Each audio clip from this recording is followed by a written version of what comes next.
Elbone here, and I've got everything you need to know before you watch this weekend's 2024 United States Grand Prix, aka my home race. USA, USA, USA. In case you missed it, my name is currently Elbone and not J-Bone until I stop taking so many L's and am back at or above 50% on the season with my bona fide F1 race predictions. I'm currently at 45%, not great. So stay tuned later in this video for my USGP predictions so you can cheer me on to hopefully getting my real name back while you watch the race this weekend. Elbone! As always, you can subscribe and like this video to wish me good luck. The Formula One United States Grand Prix takes place this weekend at Circuit of the Americas in Austin, Travis County, Texas, United States of America, North America, Earth, Solar System, Milky Way, Laniakea Supercluster, Universe. The United States Grand Prix race weekend is a sprint weekend that starts this Friday, October 18th, and will consist of free practice 1 and sprint race qualifying, aka the sprint shootout.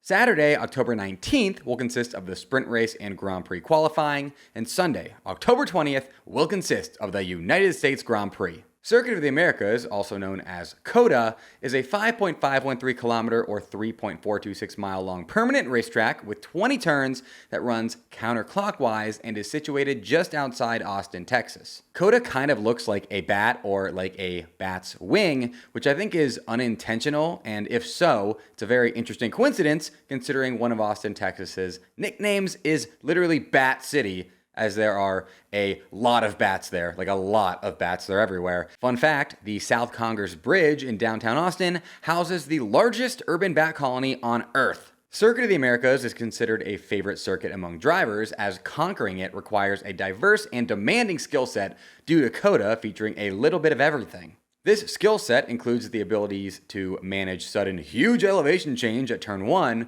get your line just right and commit to it through the high downforce S's section, account for wind conditions that change from session to session, nail low speed apexes that must be nailed, and take advantage of the circuit's 2 main overtaking opportunities that come at the end of long DRS straights.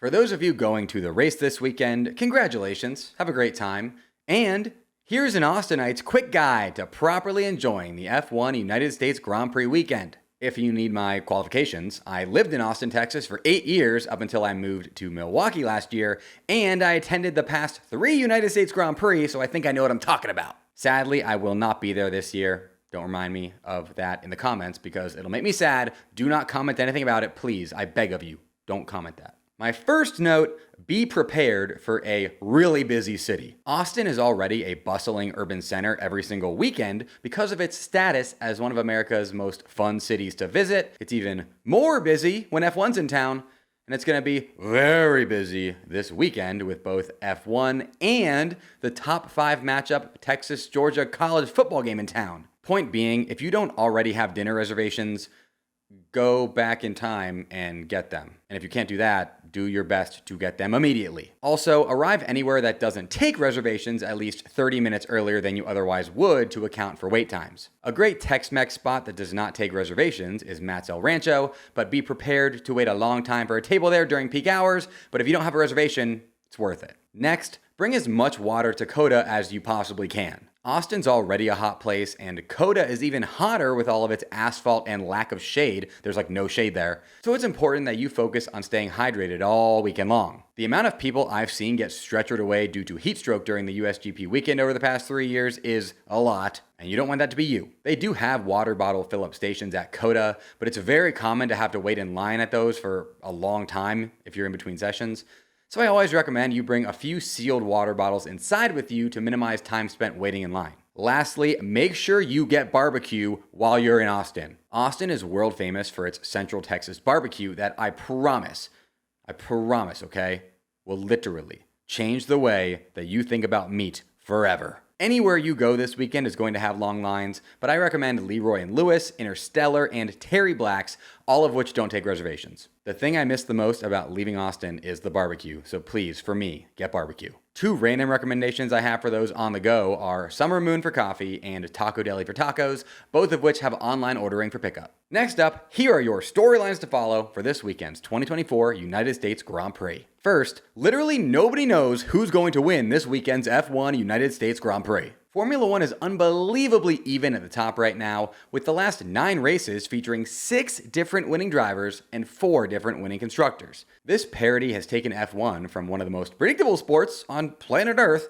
to one of the most unpredictable, with it being literally impossible for anyone to say with full confidence that they know who will win this weekend's USGP. The case for McLaren is that the Papayas currently have the fastest car in Formula One, are just one uncharacteristically good Ferrari strategy call away from having won the last 4 races in a row, and because they'll be bringing a floor upgrade to COTA in order to help them fend off Red Bull in the Constructors' Championship that should make F1's fastest car even faster. The case for Red Bull is that they've won the last 3 United States Grand Prix in a row, and that Red Bull are said to also be bringing some Hail Mary upgrades to COTA, as it is crunch time for them if they hope to prevent McLaren from holding on to their lead in the World Constructors' Championship. The case for Mercedes is that, you guessed it, they too are bringing upgrades to the United States Grand Prix that are said to be substantial. Mercedes and I think that they have a shot at winning at COTA, given how well Lewis has performed there in recent years, even when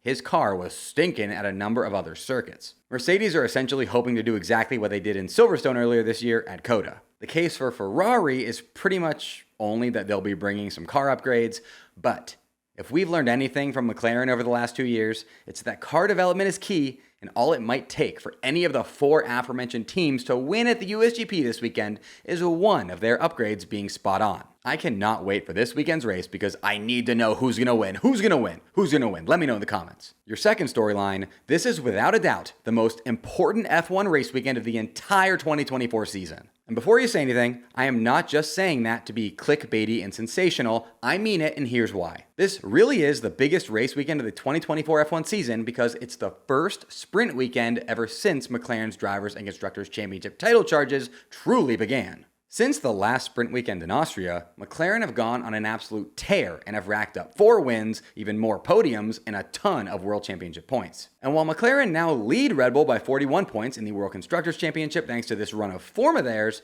McLaren's top driver, Lando Norris, still trails Red Bull's top driver, Max Verstappen, by 52 points in the World Drivers' Championship. Both McLaren and Red Bull are doing everything in their power to see to it that they win both championships, besides Red Bull firing Checo, which they for some reason won't do.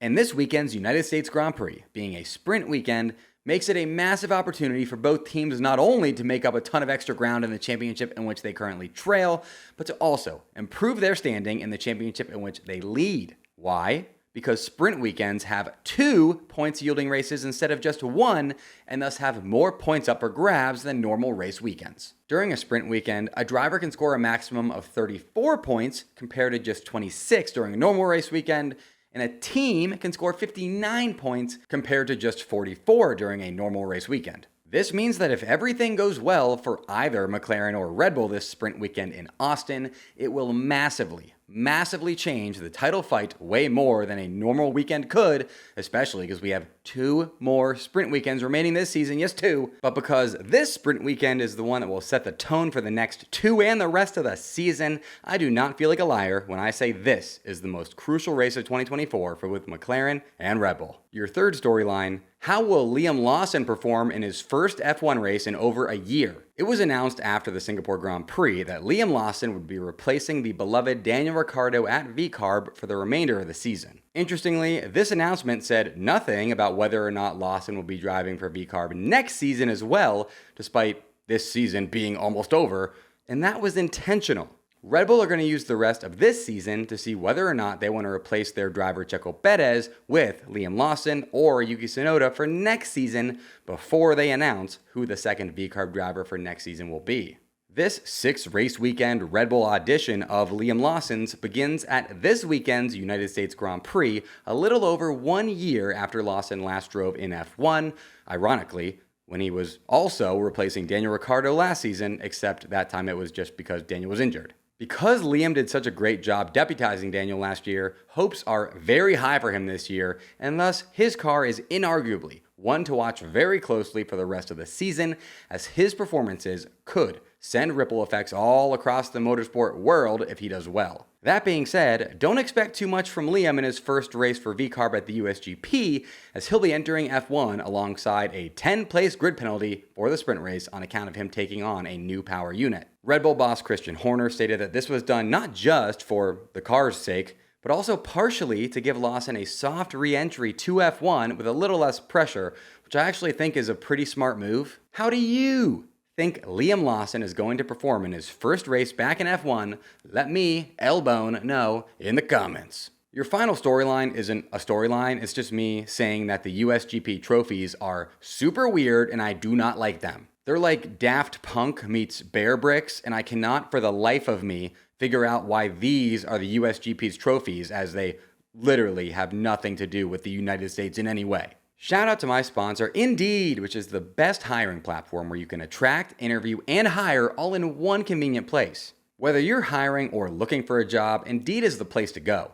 Instead of spending hours on multiple job sites searching for candidates with the right skills, Indeed's a powerful hiring platform that can help you do it all. Something I love about Indeed is that Indeed makes hiring all in one place so easy because their hiring platform matches you with quality candidates instantly. Indeed is truly an unbelievably powerful hiring platform, and it's the #1 source of hires in the US according to Talent Nest. So what are you waiting for? Whether you're hiring for a job or searching for one, you need Indeed. Start hiring now with a $75 sponsored job credit to upgrade your job post at Indeed.com/FBone. Offer good for a limited time. Limited time, folks, so get on that right now. Go there. Go there. Claim your $75 credit now at Indeed.com/FBone. Just go to Indeed.com/FBone and support the show by saying you heard about it on this podcast. Indeed.com/FBone. Terms and conditions apply. Need to hire? You need Indeed. Go there. Go there. Go there. Go there. Now, the moment you've all been waiting for. Here are my 3 bona fide race predictions for the 2024 F1 United States Grand Prix. If you aren't aware, my name is currently L-Bone instead of J-Bone until I stop taking L's and am back at or above 50% on the season with my F1 predictions. Now I'm currently at 25 for 55, aka 45%, aka bad.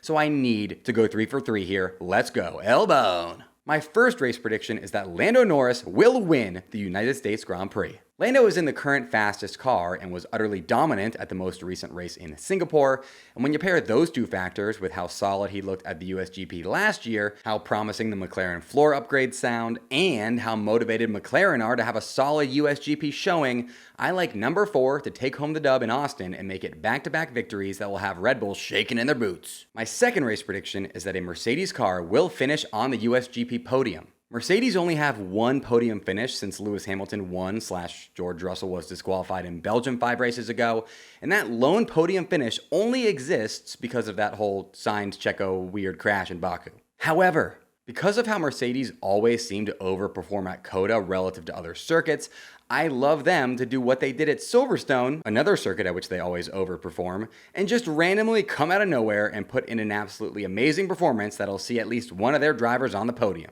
My third race prediction is that Haas will finish in the points at their home race for just the 3rd time ever. If there's anything that'll be able to pull me out of my prediction slump and get my name J-Bone again, it's gotta be my Haas delusion syndrome, right? Haas have a lot going for them right now, an awesome team principal, a new partnership with Toyota that could be absolutely massive for them, a driver in the top 10 of the World Drivers' Championship, a super promising young driver waiting in the wings for next season.